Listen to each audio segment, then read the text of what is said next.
Welcome to Elements of Community, a podcast about discovering and exploring the elements of community. I am Lucas Root, and each week we talk with a community leader about what makes their community thrive and bring value to both the leaders and the members. Join me as we unpack the magic of the elements of community.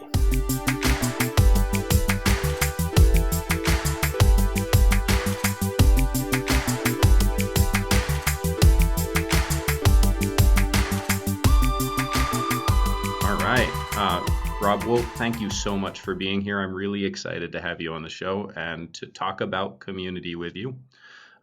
Would you like to tell our audience a little bit about yourself?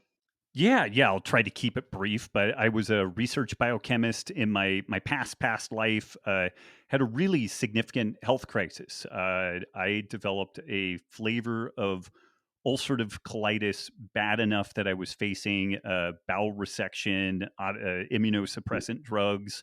I'm 5'9", 165 pounds. At the time that this was going on, I was still 5'9", but I got down to a low ebb of 125, 130 pounds. So if you could imagine Ooh. 30 pounds less of me, I'm not a big guy. So I was in pretty rough condition, and it's a long story how I came to this idea of ancestral eating potentially being a route to fixing this. But I was sick enough and desperate enough that no idea seemed too crazy to give it a shot. And so this was 23 years ago, and I embarked on what most people now would call kind of a lower carb paleo type diet. And for me, it saved my life. And it's been, 23 years since then of iterating on that process, continuing to tinker with it. I have consistently been the most difficult person that I've ever worked with. And so I think that that's what has kept me in the fight. It in large part is still trying to improve my health and just, feel as good as I can. Although and we are going to be talking a lot about community, I think also a big part of what has kept me relevant in this story is helping some folks to maybe look at the world through this kind of evolutionary biology lens. And then when they go out and start consuming material that's out in the interweb, social media, books, podcasts, and whatnot, when they come back and ask me questions, like it's kind of like having several thousand research assistants, because no one person can stay on top of everything. But if Nice. you have some really smart people that trust you and you trust them, and they're earnestly trying to figure out the world, like you'll have people find some things and like, hey, Robb, you were talking about things in this term, and so now I see someone talking about this way. What are your thoughts on that? And so I think I've been able to stay reasonably relevant over the course of time. And although that thread of ancestral health has been kind of the main continuity in my career over the past 23 years. I've been able to grow and adapt and change. I went on to co-found the first and fourth CrossFit affiliate gyms in the world. So was literally right at the ground floor of CrossFit growing and emerging, the paleo diet concept growing, emerging, and whatnot. So I've definitely been at the beginning of a lot of these social, changes that have occurred, especially in the health and wellness space. More recently, writing and talking about regenerative agriculture, trying to look at the health, environmental, and ethical considerations of a meat inclusive food system. That's the book and film Sacred Cow that I worked on most recently. A book which I bought. Awesome. The audience doesn't know this, but I actually, in fact, until this instant, you don't know this. I owe you some degree of thanks for the idea of community, because I was an early follower of paleo as well, and the ancestral approach has changed the way that I think about what the human grouping structure should look like and should feel like, and how that interaction might be changed, different in modern society or civilization, and how it might look differently if we really had a clear understanding of what that sort of ancestral human grouping could be. Mm-hmm. Um, Mm-hmm. and so, thank you very much for that, because you've created that thought process within me in our early interactions, one-way communication, you publishing a book and me reading it. Right. Well, awesome. That's amazing. There's never something more gratifying than to hear that one's work has benefited someone, or in particular, been a seed crystal for causing more creative expansion in an area. So that's awesome to hear. Yeah. So thank you. And in addition to that, of course, this is the first time my audience is hearing directly, but I also am paleo. I eat an ancestral diet, or at least as reasonably close as can be done with our modern society and Right. modern food. I had uh, we're going a little bit off on a tangent, which is okay because this is a conversation. I had a conversation with my father 30 years ago, where we were talking about cows. And at the time, it hadn't sort of settled in terms of what this means and how this plays out in the world. But he said, the cow that doesn't exist in nature. And in fact, there isn't really a relative of the cow in nature. It's completely gone. That animal has gone extinct. The only version of that animal that exists in the world is a version that we have cultivated throughout our history with that animal. And it's a symbiotic relationship. And perhaps that animal would have survived without humanity, but perhaps not. Hmm. Um, Interesting observation. A lot of the Fascinating thought process. domestic animals are like that. Yeah. Yeah. Yeah. Um, yeah, chickens. Hmm. Another one. a, a, a piece of this thought process about the way that humans exist in the world, as an animal, and what our sort of optimal grouping structure kind of looks like and the interactions of that. I spend a lot of time thinking about what an optimal farm looks like and why did we arrive at the farm that we did. Um, and it's interesting that each and every animal has at least two roles. So now that makes me wonder, back to community, does each and every member of a community have at least two roles? And this is a rhetorical question. I haven't even spent much time thinking about this. And I've But spent no time thinking about that. Yeah. Yeah. none at all, yeah. But would you like to tell us a little bit about the community that we want to talk about today? Yeah, and you mentioned that we could talk about a couple different angles on this, but it actually, when Mhm.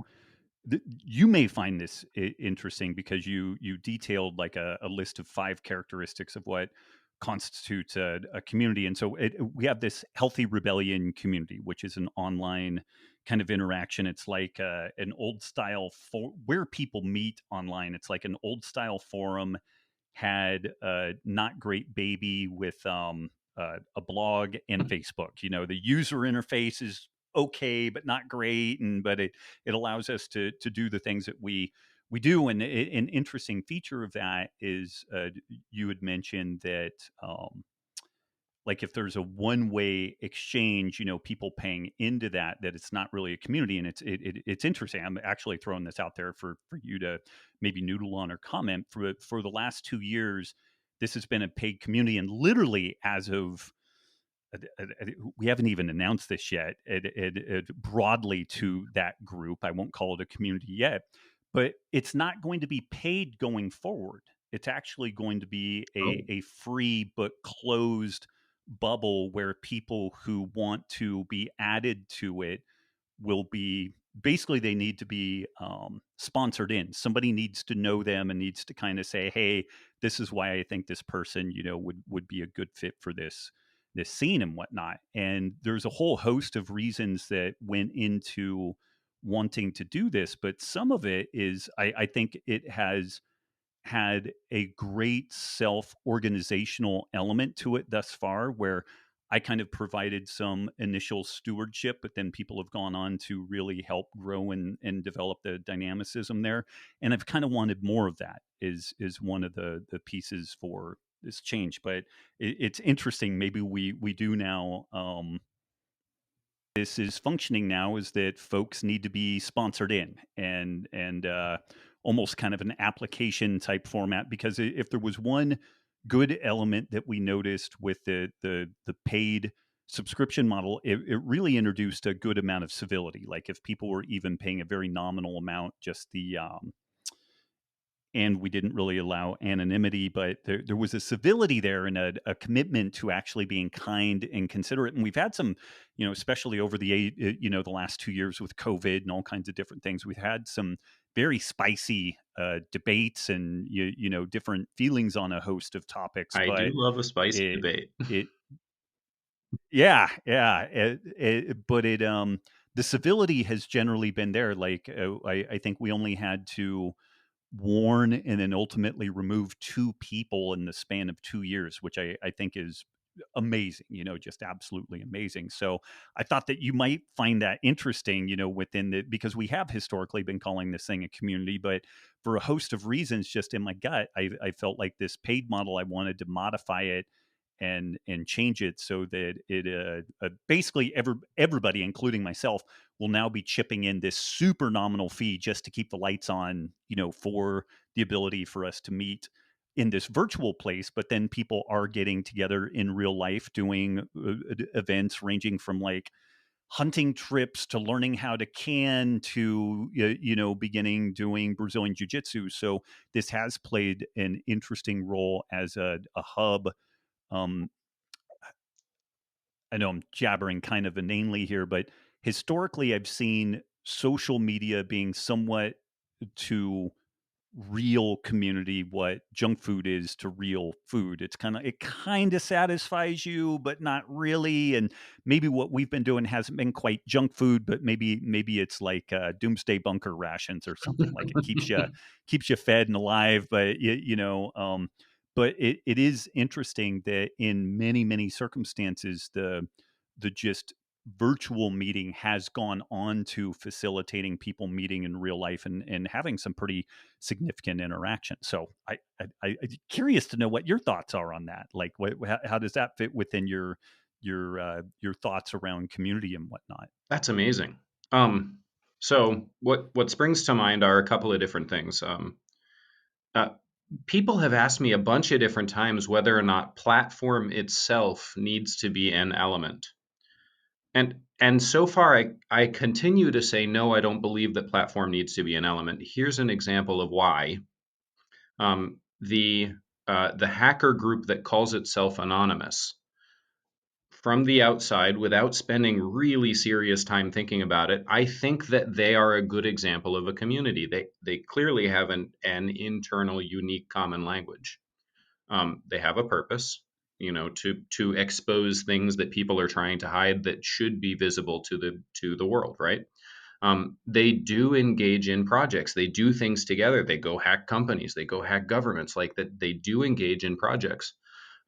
There seems to be value, right? The value of being a member of that um, hacker group, and then there's the value that they provide to the world. There seems to be value, and uh, last I checked, not very many of them have been unmasked. So it seems to me like that common heart, the philotimo, actually is in place. The people consider that Hmm. the honor within the group is a very important piece of that. I think that they're a great example. The Hacker Group Anonymous are a great example of a community that exists completely virtually, and they actually are a community. I think Hmm. from the outside. Interesting. Um, Yeah. Yeah. so I think I continue to maintain, and of course I am absolutely open to being challenged on this and welcome it. I continue to maintain that platform does not need to be an element. So there are online communities that are true communities. There are in-person communities that are true communities. It sounds to me like the Healthy Rebellion could be a true community. It sounds like there are projects, people are engaging in really deep, passionate, Hmm. spirited debates. I have a coach, and my coach likes to say, it's a story of his. He likes to say, the season doesn't start until someone gets into a fight. It's a sort of like, it's an old high school metaphor. Right. Like, Right. yep, if you haven't gotten into a fight, people aren't passionate, people aren't real, they're not in it. And I look at that and I say that it sounds to me like that's actually a kickoff project.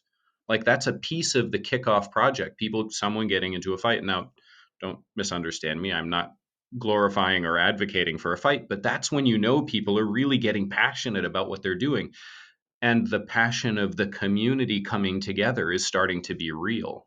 And if that's happening inside the Right. healthy rebellion, I think that may be a real community. Um, Well, it's interesting, and again, we've historically called it a community, and I found it really interesting. You know, the kind of the financial caveat that you had on that if it's a one way road, that maybe it's not a community. And so I just find it interesting that I feel like for the health of whatever it is that thing mhm. is, whether it's community or other, that this unpaid but still a high barrier of entry to be part of it, it seemed like a healthy evolution for it to go into. Yeah, Yeah. I support you. A community could be paid. As the question is whether or not the member on my right and the member on my left are getting benefit from me showing up, not just Mm. the leader of the community, but the member on my right and my left. Are they getting benefit? This is the philo team. Are they getting benefit from me showing up? Do they notice when I'm not there, and do they care? Do they actually Mm. care when I'm Mm. not there? Well, that is interesting because we uh, routinely, so we would have group chats, just kind of randomly, but at least one a week, Mhm.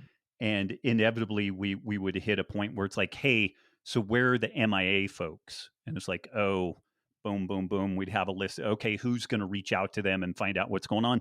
And not infrequently, we would find out somebody had a heart attack, somebody's family member, was ill, and they were kind of off grid and stuff like that. And so and that was another self organized piece to this thing.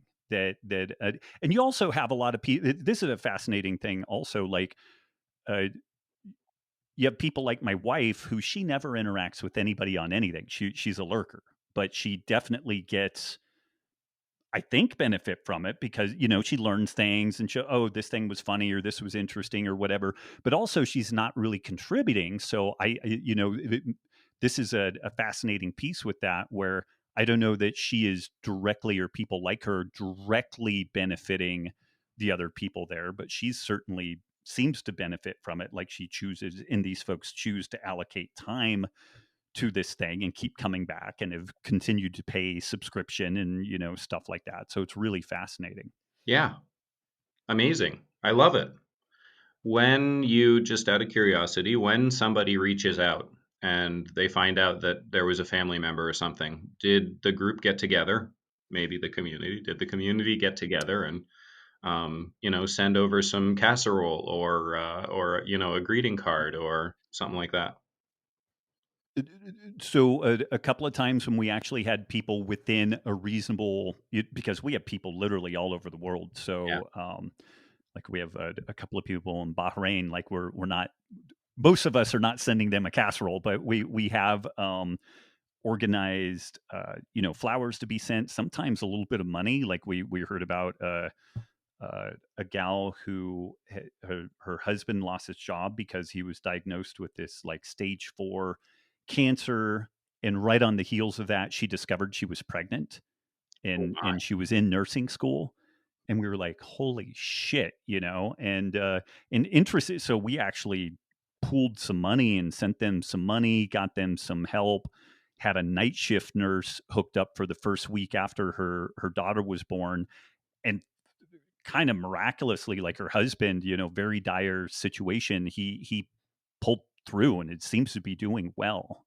So, which is a great happy end, so far happy ending to that story. But yeah, absolutely, like, people have definitely bridged that gap between the virtual and the real, and again, very self-organized on that thing. It's like, well, I want to do this, and somebody would spearhead it, and then anybody that would rally some resources around it. And it's been, particularly during the COVID time, where we didn't, depending on where you were, you might be, really sequestered away from people, very minimal, legit human interaction. It was quite a lifeline for a lot of folks. A lot of our Canadian folks were really like, this place is the anchor of my sanity, because they had such comparatively stringent standards that they had to adhere to with travel, with interacting with family and stuff like that. That that sounds like real community to me. What a gift. Yeah, yeah, What a gift. yeah, yeah. Amazing. Um, It's been cool. It's been very gratifying. Yeah. Now you are a natural community leader. You've done it a number of times, but it sounds to me like some people inside the community have emerged as temporary leaders from time to time. Can you tell me what is it that makes a good community leader? And especially when it's a temporary leader. That's really exciting. Somebody who Well, rises up. I mean, yeah. Usually these folks have some degree of kind of subject matter expertise. They're able to comment on many, or at least some topics that are interesting. And in our situation, it's sleep and nutrition, physical training, and then we have this whole kind of resiliency section where people talk about homesteading and solar power and wind and getting off grid. And so, because of the breadth and depth of what is offered there, gardening, uh, kind of subject matter leaders have been able to emerge. People will ask a question, or people will proactively say, hey, I read this article on this thing, or maybe they write their original content on something. And so again, in this very organic and self-organized, definitely not top down, like grassroots up, Mhm. these leaders just kind of emerge, and then we'll usually do something like, hey, you're not getting paid, there's no extra bonuses, but we'd like to make you a moderator so you have even more responsibility around whatever it is that you're already doing. And people are like, yeah, and they will step up and take that additional responsibility. So I'm not sure what the specific characteristics are there, but certainly a willingness to share, and then a ton of emotional intelligence. And it's not that these people are uniformly like a folks that would roll over during conflict, but whereas we have some other folks that they will stoke the fires of conflict immediately, and just get that thing going. And I don't know, maybe that's within game theoretics. There's probably some need for a certain number of people to be like that. I think if you get too many of them, the whole thing burns down. But these other folks just Well, that's have a interesting. remarkable degree of isn't it? Mm. I mean, you need just enough disruptive shit going on there to not let things ossify and get too Pollyanna-ish or something, Yeah. but these other folks, they're good at like acknowledging what's going on, and maybe if somebody needs a little bit of tough love, they get some tough love, but it's done in a way that's not judgmental, but it's honest. Mm. It's like, hey, if you're fucking up, then if you want to change, then you gotta change. Whether it's nutrition or your health, so you can be a better parent, or whatever. There's ways of acknowledging that, yeah, this is a hard situation you're in, but you gotta change it. Like you're saying you want to change, so what can we do to help you change? We have these resets, we have this, we have that. What else can we do to support you there? But that is different than just kind of burning people down or just ignoring them entirely. So definitely a willingness to put themselves out there, some deep emotional intelligence. Within that emotional intelligence is this interesting combination of being able to acknowledge where folks are, that maybe things are difficult, but also like if change needs to happen, then let's do it. Let's figure out what the impediments are, and let's get through this and get you to a better spot. Yeah. So it's not just codependency facilitating the continuation of bad behavior, that it is not that for sure. I'm glad you put that in there.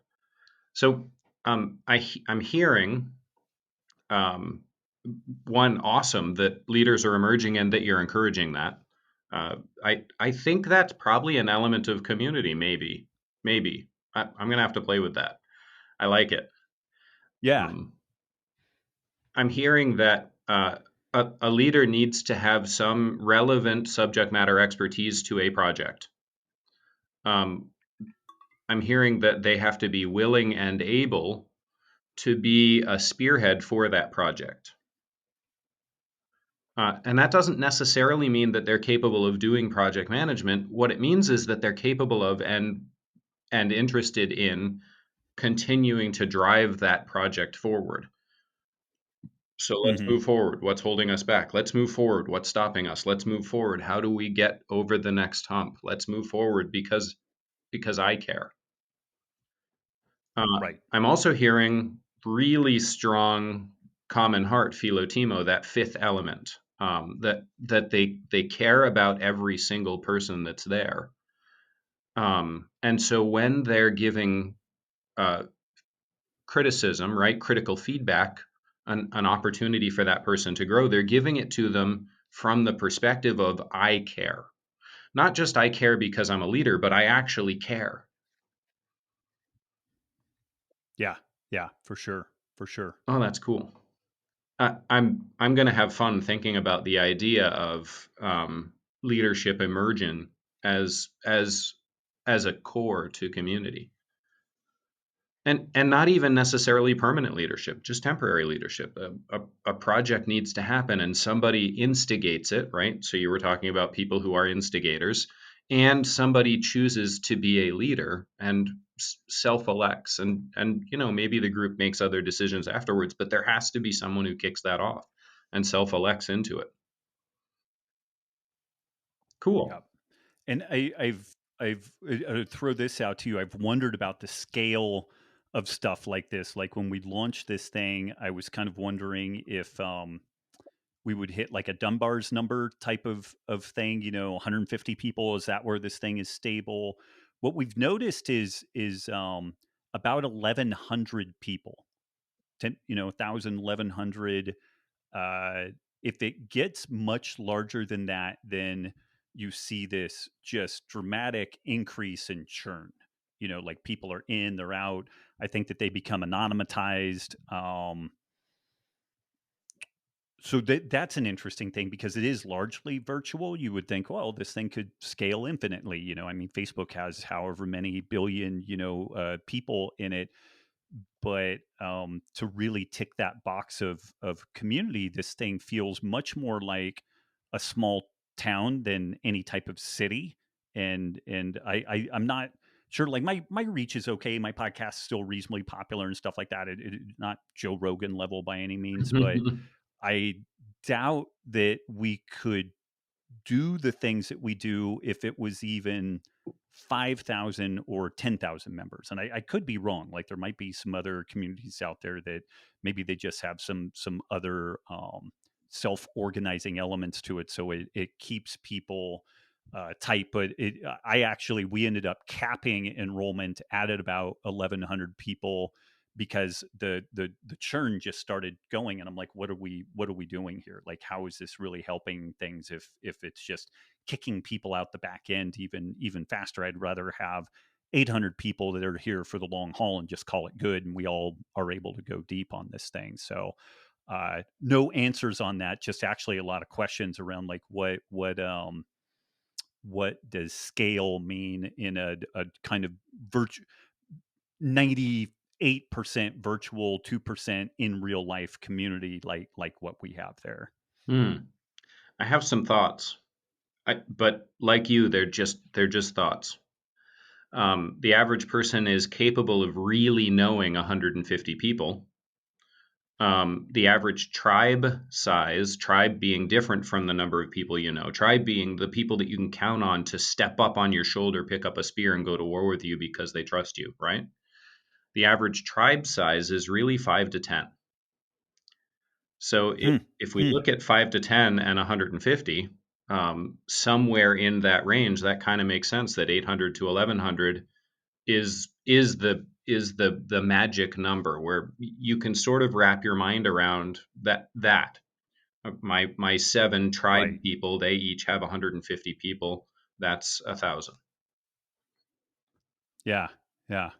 And it just as I have nothing, um, pure gut deal, but when CrossFit was growing, I remember well, I was there when there was one gym because I was in the first gym and then I was in the fourth, affiliate gym. So I saw it all grow. And when it was about 1,200 to 2,000 gyms, it was awesome. Awesome. Because we would get together for these affiliate gatherings and it was big enough that it was really interesting and vibrant and just amazing, interesting people. Always somebody new to meet, always something new to learn. But then when it started getting to 5,000, 10,000, 15,000, it lost the intimacy there. It was Mm. cool. Okay, this is great. I'm part of this big thing, but I had oftentimes not lamented, but commented that this thing could have potentially been a really nice carrying capacity at like 2,000 gyms. Mhm. There would have always been enough newness that you'd have somebody, new speaker, new perspective, and it could have been a really fascinating thing to see where it is. And now that CrossFit is has kind of done it's in its kind of contraction. It'll be interesting to see where it contracts to, where its carrying capacity is, and it would be super interesting if over the long haul it's like 2,000 gyms in the US, 2,000 in Europe, Asia, something like that. That That would be would really be super fascinating. interesting. Yeah, yeah, yeah, Very cool. What a fun idea. And again, like you, I have no idea, but it's fun to think about the yeah. idea of Dunbar's number plus tribe equals 1,000, 1,500 maybe. Right, right, right. Yeah. Yeah, yeah. Interesting. Very cool. Is there one specific of the elements of community that you'd like to talk about, how it particularly shows up in your community, the Healthy Rebellion, how it makes you stronger, how it really grows and creates a life of its own? You know, I I was super fortunate to be part of this thing that was an outgrowth of naval special warfare, and this was back around 2008 through about 2014. And I was on the Naval Special Warfare Resiliency Committee, and Mm, so they're trying to build resiliency within the SEAL teams, the special boat teams that support the SEALs, and then in particular the families of these folks that have these incredibly demanding jobs. I mean, they could be deployed 6 to 9 months out of the year. The 3 to 6 months that these guys are home, they're training most of the time, and very, very stressful on the families. And so I remember, and I might have one of the guides around here. I'll mm, grab it if we pause here in a second. But in the front end of this thing, it had the physics equation for resilience, and it's all these integrals, and it's rather complex. But resilience is this thing that if you stress a system, it comes back stronger as a consequence. It's not just a rock. It's not just an armored personnel carrier. Those things are strong, but they aren't necessarily made better from stress yeah, and challenge. yeah. Whereas economies are made better, communities ostensibly are made better with that. And so this idea of resilience was something that I tried to weave into early into the Healthy Rebellion. And and again, we launched that about 6 months before COVID. And one thing that was interesting about as like COVID kind of started ramping up is we sat down and we're like, okay, what are some of the things that could happen here? We could have some economic problems, we could have supply chain issues. Like, we're actually pretty prescient about some stuff. Maybe you get some food on hand, maybe you do this, maybe you do that. But most importantly, we need to just psychologically recognize that the world is going to change, Mm. period. Like, full stop. We don't know what that means. It could be really good, could be really bad. It'll No, no, probably, be a no, mix of that's stupid. of, The world of is not both. gonna change. And what people reported was, and what we kind of noticed was that this is an interesting thing, is that the folks in that community were adaptable in a way that the folks around them were not, and it almost made them stand out in a way. Hmm. You could see them kind of try to throw a lifeline sometimes to friends, family, but they didn't get it because they hadn't been part of this thing, and maybe they didn't have the acculturation of the language, like that common language and all that type of stuff. But just knowing that things were up in the air, that things were going to change. When they did change, there wasn't that paralysis that I noticed among folks that didn't have something like this, that didn't have that kind of resiliency mindset where it's like, okay, yeah, I know that there could be supply chain issues. And so if I have a business that's dependent on legitimate stuff, like maybe I should stockpile a year of my important stuff that goes into my particular supply chain and things like that. And folks really navigated that the last couple of years comparatively well, I think, because of that resilience mindset, that idea that, like, I'm going to take this stress that I'm experiencing today, I'm going to figure out a way to turn that into a growth proposition, and then I'm going to come back stronger as a consequence of it, versus getting caught flat-footed and being in that, the stages of grief, anger, and five uh, which would oftentimes seem to take people down at the kneecaps. And they might be weeks or months later that they would finally be like, okay, I've got my head screwed back on and I recognize that the world has changed. But there was this big catch up process versus people that had this resilience mindset that we were able to foster in the Healthy Rebellion.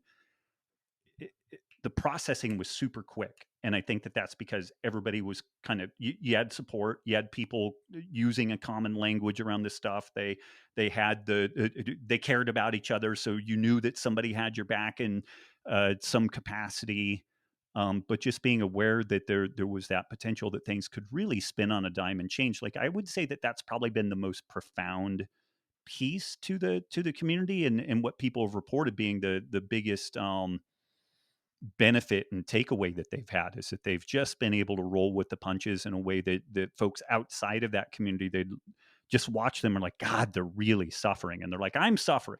Don't get me wrong. Like, I'm suffering, but the people around me are really suffering. And in a degree that was just a stark contrast between in that group and outside the group. Wow, that's amazing. Yeah. So community, one of the benefits of true community is resilience. Mm-hmm. I love it. Um, Three things. It's funny that you raised the idea of the military, because when I talk about common language, one of the places that I go that people can Yep. really wrap their head around common language is the military. That um, in order for me to be efficient and effective when I'm a group of 6 or 8 and we're attacking a specific thing, you need to understand that when one person goes like this and like that, it has a very specific meaning. And then we go like this and we go like that, and it has, like, that is a language. It's a common language. It's a unique language that works because of that group, because of that community. So that's one, is that I, I'm glad you went to military, because it's one of the places I like to go when I talk about language. Two, Yep. and this is sort of top of mind for me because it came up today. The idea of resilience it's a really powerful one. This is sort of two and three combined. Um, Somebody said to me, and we've all heard it, blood is thicker than water. And I'd like to point out to those of you who don't know this, the phrase blood is thicker than water is actually a 100% misinterpretation. When you say that, you're probably using it wrong. It's a shortened um, phrase from the quote, "The blood of the covenant is thicker than the water of the womb," which literally means when we as a group are tried, when we are tried by battle, when we are tried by the tribulations that come to us as a group, and it creates a community inside our tribe, when we are tried, we come together stronger than if we were born together. The blood of the covenant is thicker than the water. It is literally the opposite of the way it's used. It is. Yeah. It's Yeah. actually the opposite of how it's used. And it's very cool, because then you look at the other version of this. How else do people notice that they come together through trial? And one of the ways that I really like to think about this is some of the few really powerful surviving practices of indigenous people. One of the ones that I really find valuable is doing saunas.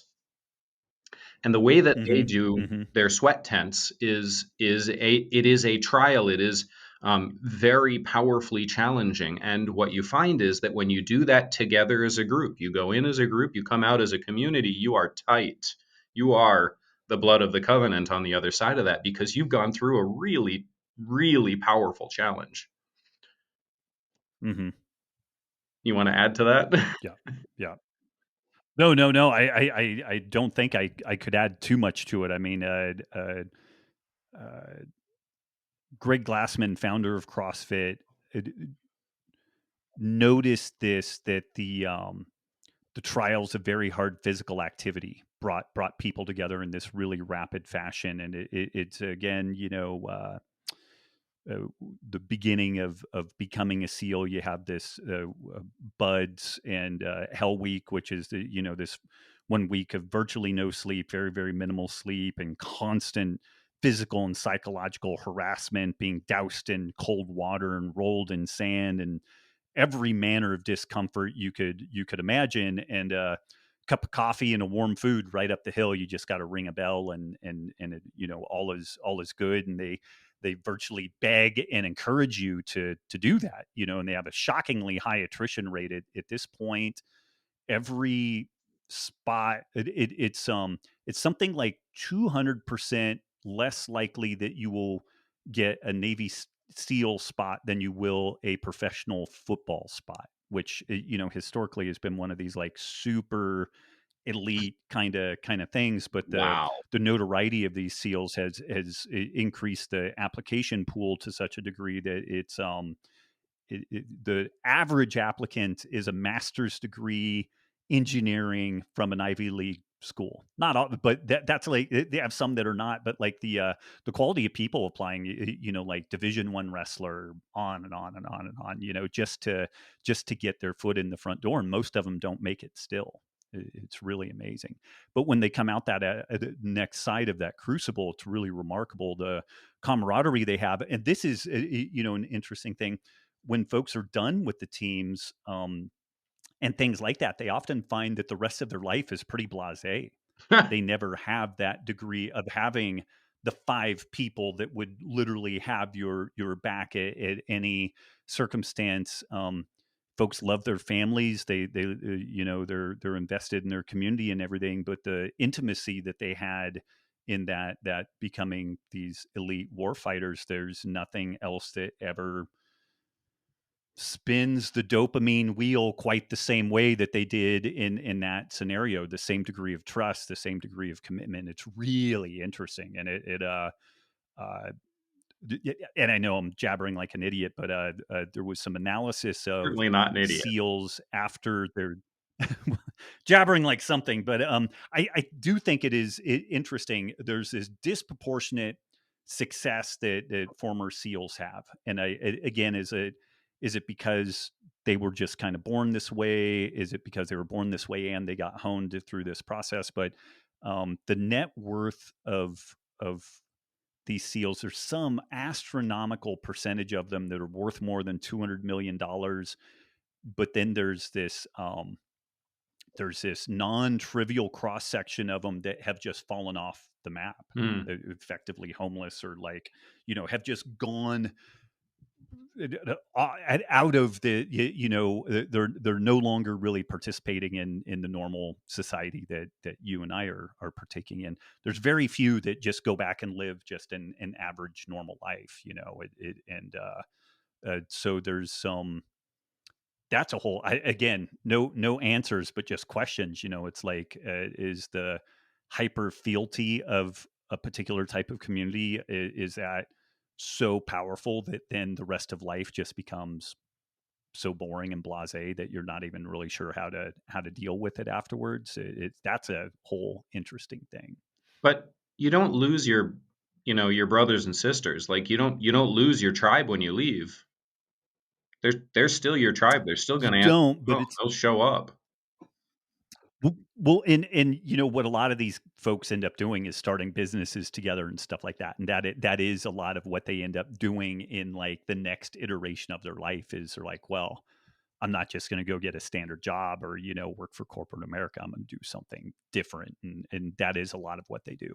Yeah, Mm. And how much more powerful can a business be when you know you don't have to question? It's 100% core knowledge that the person in the other room is acting as you would. The person in that other room is acting as you would. How much more powerful is it when right, you've got 6 or 7 people that are independently hive mind? right, right, right. Yeah, yeah. I get the 200 millionaire thing like that. I get. And on the other side, Homestead, and I get that too. Mm-hmm. Mm-hmm. Yeah, yeah. Very cool. Rob, thank you so much. This has been a lot more fun for me than maybe was obvious. I don't think that what you were doing was jabbering. Um, Okay, before, okay. before I ask you where people can find you, I'm going to tell them a little bit about my experience of you. I've purchased every one of the books that you've written, so to call me a super fan is appropriate. I've experienced Element. I am not paid to say this. I paid to say this. I have experienced Element, your product, your current product. When I first consumed water with Element in it, it felt to me like somebody was turning my brain on. It was absolutely extraordinary. Again, I'm not a plant. You have not paid me for this. It felt to me like I'd been missing something in my life, and drinking that water with Element in it fulfilled what was missing. It created it turned on the synapses. It created more capacity for me to be me. It was stunning that uh, that salt. I mean, what you provide isn't just salt, but it was stunning to me that somebody who pays attention to their diet and their body and has been in the paleo community for so long, me, um, putting the right electrolytes into my water could make that much of a difference to me. It absolutely knocked my socks off, truly. So thank you for that. Would you like to tell It, the it it audience? did me too. You too, really? I I mean, it made this is probably where you're leading it a little bit of the genesis story, but I had been mucking around with this, ancestral eating. Never afraid of salt, like would salt my food vigorously. Like it had reviewed the literature on like hypertension and stuff. I'm like, oh, sodium isn't the problem. Hypertension is driven from insulin resistance and all this stuff. But I didn't appreciate just particularly with the activity level that I had, how much electrolytes and sodium that I really needed. And I found some folks that were really operating at a high level with this stuff. I had them review what I was doing, and they were like, your protein, carbs, fat are great, but you probably need more salt. And it took me a long time to really listen to them. And then they did something crazy. They're like, why don't you weigh and measure everything that you're consuming? Like put it in Chronometer, this app for documenting your food. And we'd like to see you at like 5 grams of sodium per day. And I was at less than 2 grams of sodium per day. And they're like, Whoa. oh, okay, well, check this out. Go get some pickle juice. Do you like pickle juice? I'm like, yeah, I love pickle juice. They're like, okay, get like 6 ounces of pickle juice, shoot that down. That's going to be about 2 grams of sodium, and do that 20 minutes before a workout. And I did it, and it was just crazy. I'm like, I had a pump for like the first time in like 10 years. Eating low carb, it's kind of hard to get a pump when you're doing physical training, Hmm. and have historically kind of dragged ass at jujitsu and stuff like that. And so I was like, guys, like this electrolyte thing is huge. And they're like, yeah, we've been doing this for a long time. These folks are really good at the coaching of this stuff. So we developed a free downloadable guide to make your own homebrew. It was like this much table salt, this much no salt, which is potassium chloride, some magnesium citrate, lemon juice, stevia, water, shake it up and go. And it was, when I looked at the community that I serve, the group of people that I serve, I was like, 95% of the problems people have is probably insufficient sodium and electrolytes. I was just mind blown. So we posted this free downloadable guide. It wasn't a lead magnet. There was, you didn't need to give us an email. It was just like, take this thing. And within like 6 months, we had 500,000 downloads of this thing between my community and the other folks that I was working with.